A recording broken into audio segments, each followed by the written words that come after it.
Hello everyone, welcome back to Little Explorers. आज के session में हम जानेंगे एनसीईआरटी क्लास 7th हिंदी बसंत भाग 2 चैप्टर नंबर 7 पापा खो गए के प्रश्नों के उत्तर। तो चलिए स्टार्ट करते हैं। इस चैप्टर के लेखक हैं विजय तेंदुलकर और यह एक नाटक है। तो प्रश्न नंबर 1, नाटक में आपको सबसे बुद्धिमान पात्र कौन लगा और क्यों?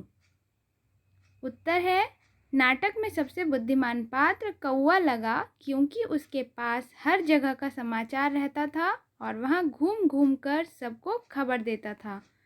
उसे अच्छे बुरे की पहचान थी और वहीं अपनी सूझबूझ से दुष्ट व्यक्ति से बच्ची को बचाता है और उसे सही सलामत घर पहुंचाने की तरकीब भी वही सोचता है।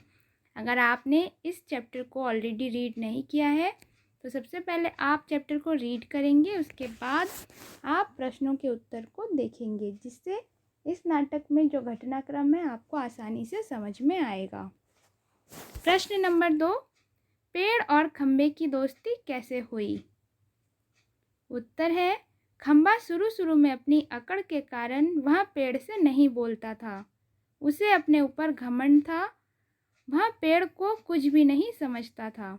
एक दिन घनघोर बारिश और तेज हवा के कारण वह खंबा पेड़ पर गिर पड़ा, पर पेड़ ने सरलता दिखाते हुए उसे कुछ नहीं कहा और उसकी इसी सरलता को देखकर खंबे को अपने ऊपर लज्जा आई और उसकी दोस्ती उस पेड़ से हो गई।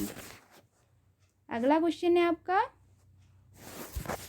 प्रश्न नंबर 3, लेटर बॉक्स को सभी लाल ताऊ कहकर क्यों पुकारते थे? उत्तर, लेटर बॉक्स लाल रंग से रंगा हुआ था, जिस कारण लाल रंग के कारण ही सब उसे ताऊ कहकर पुकारते थे। नेक्स्ट है आपका प्रश्न नंबर 4, लाल ताऊ किस प्रकार बाकी पात्रों से भिन्न है?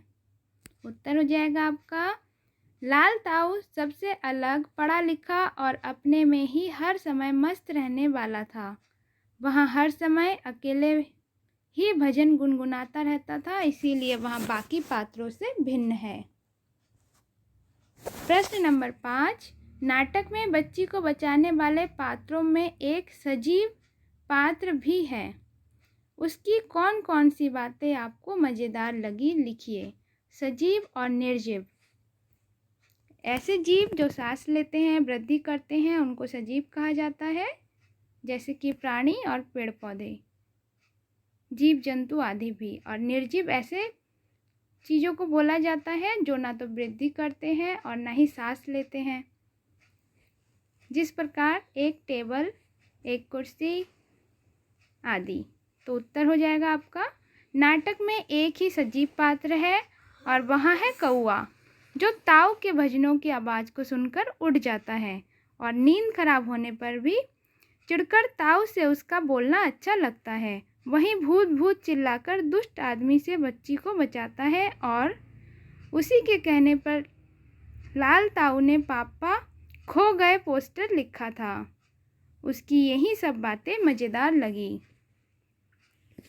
प्रश्न संख्या 6, क्या वजह थी कि सभी पात्र मिलकर भी लड़की को उसके घर नहीं पहुंचा पा रहे थे? उत्तर है लड़की बहुत छोटी और नादान थी। वह अपना नाम, पिता का नाम और घर का पता भी ठीक से नहीं बता पा रही थी, इसीलिए सभी पात्र मिलकर भी उसे घर तक नहीं पहुंचा पा रहे थे।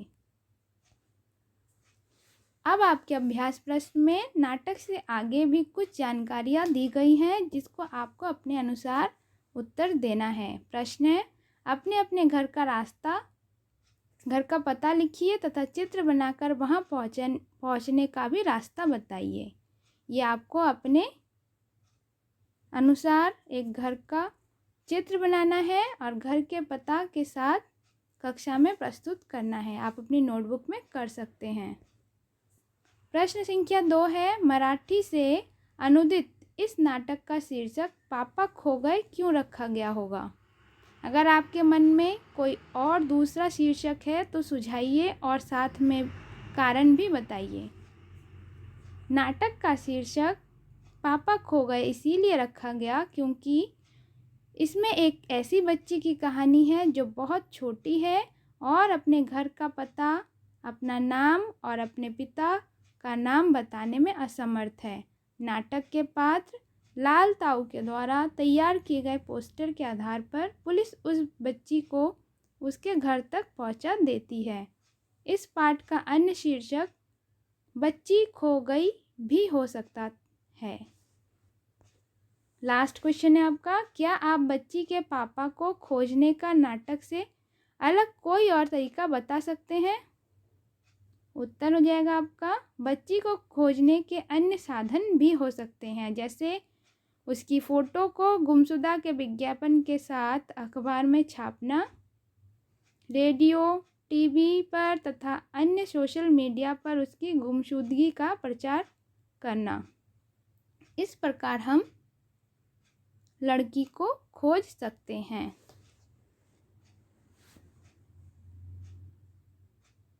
Thank you for watching. Do like, share and subscribe for upcoming videos. Do subscribe, stay connected. Thank you.